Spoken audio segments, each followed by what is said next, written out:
Hello students, ये आपकी political science की क्लास है। मेरा नाम है ज्योत्सना। आज का जो हमारा टॉपिक है वो नया चैप्टर है, गोपाल कृष्ण गोखले।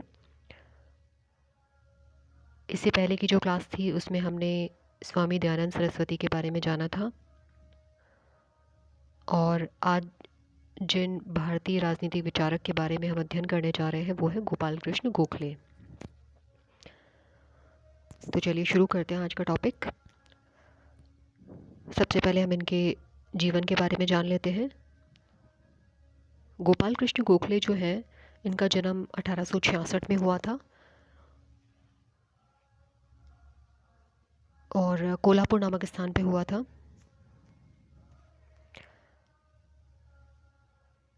रानाडे जो है वो इनके गुरु थे, और गोपाल कृष्ण गोखले महात्मा गांधी के राजनीतिक गुरु रहे हैं। इनकी मृत्यु हुई थी 1915 में।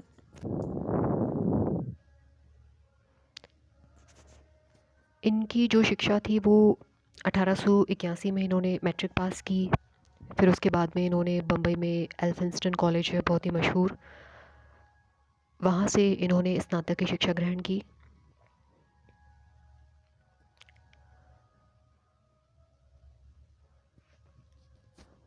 ये समाज सुधार के लिए प्रतिबद्ध रहे और इससे संबंधित इन्होंने एक पत्रिका का भी संपादन किया। उस पत्रिका का नाम था सुधारक। ये बम्बई विधान परिषद जो थी उसके सदस्य मनोनीत हुए और 1889 में कांग्रेस के सदस्य बने। 1905 में इन्होंने कांग्रेस का जो बनारस अधिवेशन हुआ था उसकी अध्यक्षता भी की, और कई बार इन्होंने इंग्लैंड की यात्रा भी की।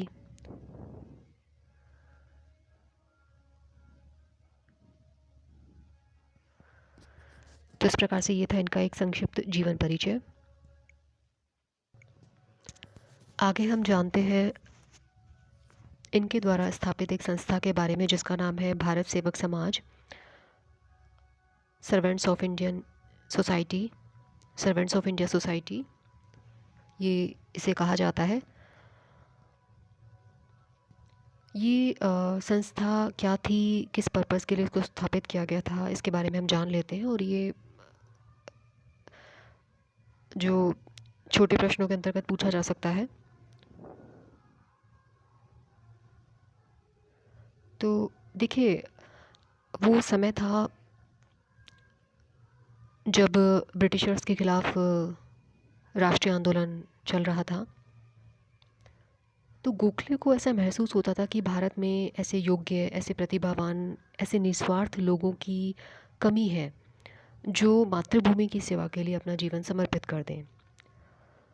तो अपने इस उद्देश्य की पूर्ति के लिए उन्होंने इस संस्था की स्थापना की। 12 जून 1905 का वह दिन है जब इन्होंने इस संस्था की स्थापना की। तो उसके लक्ष्य क्या क्या थे? देखिए, सबसे पहले तो वो चाहते थे कि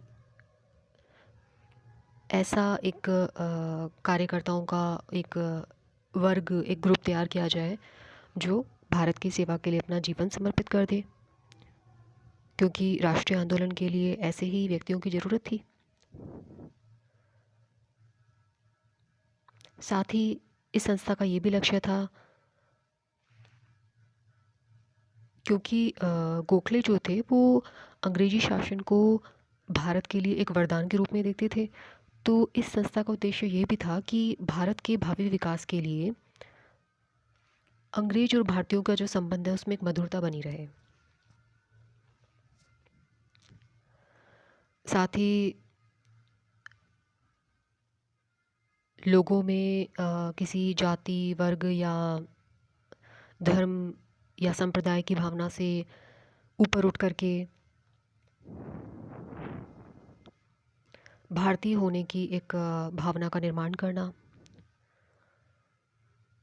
वे राजनीतिक और सार्वजनिक जीवन का आध्यात्मिकरण भी करना चाहते थे। इसके बारे में हम आगे पढ़ेंगे। साथ ही वो स्वशासन प्राप्त करना चाहते थे, ऐसा स्वशासन जो कि ब्रिटिश शासन और संवैधानिक साधनों की सीमाओं में रहो, लेकिन फिर भी स्वशासन प्राप्त कर सके। इस प्रकार से ये इनकी जो संस्था थी उसका लक्ष्य था। तो जो व्यक्ति इसकी सदस्यता ग्रहण करते थे उनको वे शपथ दिलवाते थे। उस शपथ में शामिल होता था कि जो भी वो सेवा करेंगे उसमें देश प्रेम सर्वप्रथम होगा, उसमें किसी प्रकार का कोई व्यक्तिगत लाभ नहीं होगा, उसमें किसी प्रकार का कोई जाति वर्ग धर्म का कोई भेदभाव नहीं होगा, सभी को अपना माना जाएगा, सभी भारतीयों को अपना मान करके और सबके हित के लिए कार्य किया जाएगा।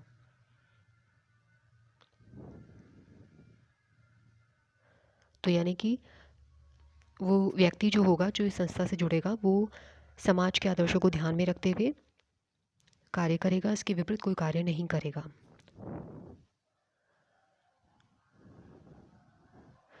तो इसके जो सदस्य होते थे इस संस्था के, उन्होंने अपने विचारों के माध्यम से, अपनी गतिविधियों के माध्यम से, अपने आचार विचार के माध्यम से जो आम जनता थी उनमें प्रेम की भावना उत्पन्न करने की कोशिश की अपने देश के प्रति। तो इस प्रकार से वो उन्होंने इस संस्था से जुड़ करके कार्य किया।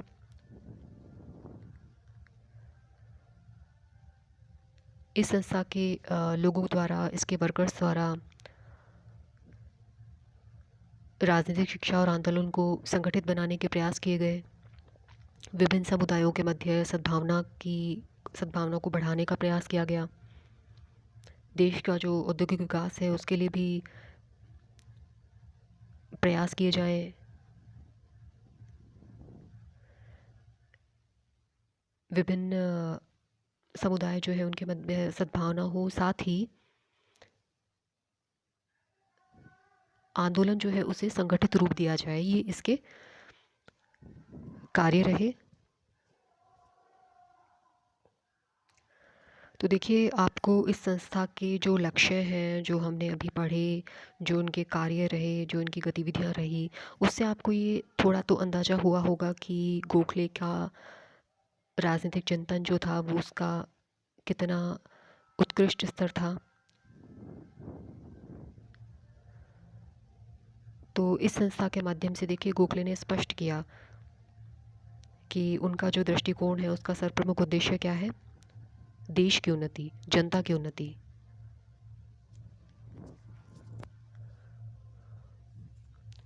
आगे हम जानते हैं गोपाल कृष्ण गोखले के राजनीतिक विचारों के बारे में।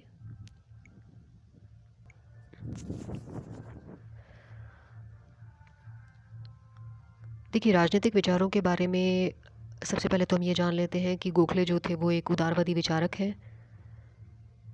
और जो उदारवादी विचारक हैं वो ब्रिटिश जाति की के प्रति एक उदार दृष्टिकोण रखते थे।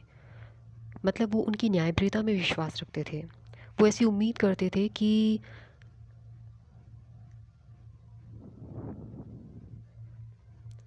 अल्टीमेटली भारत के साथ में न्याय होगा। तो उन्होंने भारतीयों को राजभक्ति का संदेश भी दिया।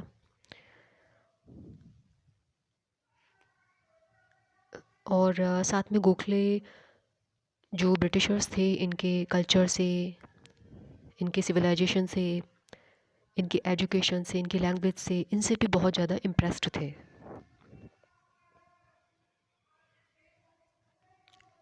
तो ये मानते थे कि जो भारतीयों का संपर्क ब्रिटिशर्स के साथ में हुआ है तो इससे भारतीयों को कहीं ना कहीं फ़ायदा होगा, कहीं ना कहीं उनका दृष्टिकोण डेवलप होगा, बौद्धिक रूप से उनका निखार होगा। इस प्रकार से यानी भारत जो है उसके निर्माण में वो ब्रिटिश संपर्क को अच्छा मानते थे, हितकर मानते थे। साथ ही वो ये भी कहते थे कि जो अंग्रेज़ी भाषा जो ब्रिटिश शासन व्यवस्था के द्वारा चलाई गई है तो उससे क्या होगा, उससे भारत डेमोक्रेसी को जान रहा है, उससे भारत स्वतंत्रता क्या होती है इसको जान रहा है। लेकिन इसका मतलब ये नहीं है कि हम यूँ समझें कि गोखले अंग्रेज़ों के कोई बहुत प्रशंसक थे, उनके चाटुकार थे, ऐसा नहीं है। उन्होंने ब्रिटिश साम्राज्यवादी दृष्टिकोण की आलोचना भी की और बिल्कुल साहस के साथ में उन्होंने आलोचना की है।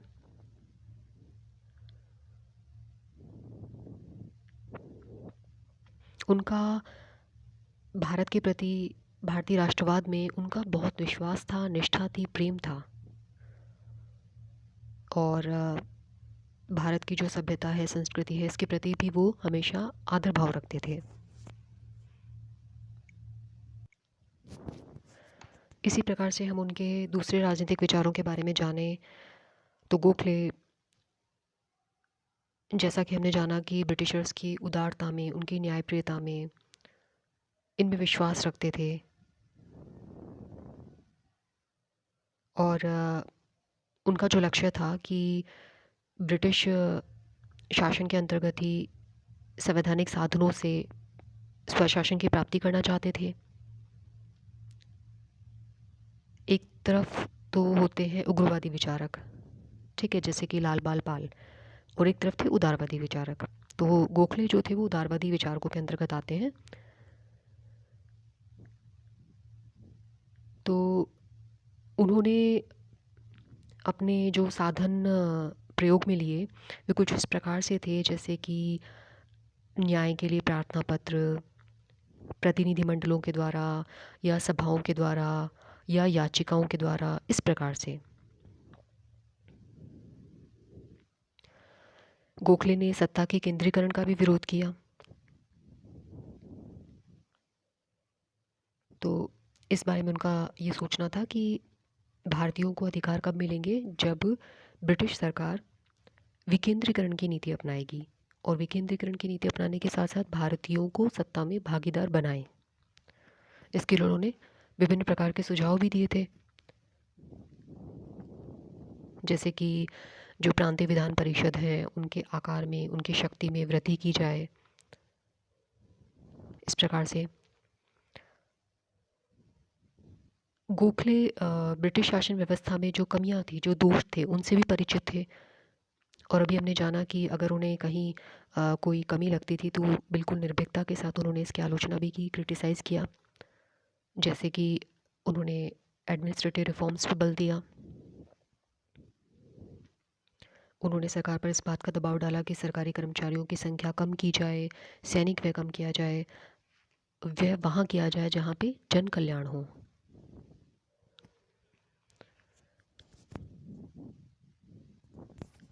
और इसी प्रकार से एक और बात है कि वे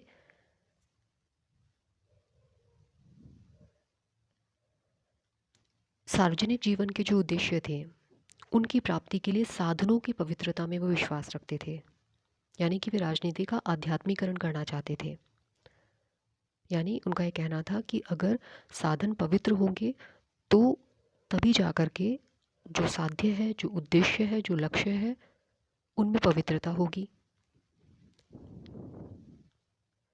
तो राजनीति जनसेवा का माध्यम या साधन तभी बन पाएगी जब वो धर्म पर आधारित हो, जब वो नैतिकता पर आधारित हो।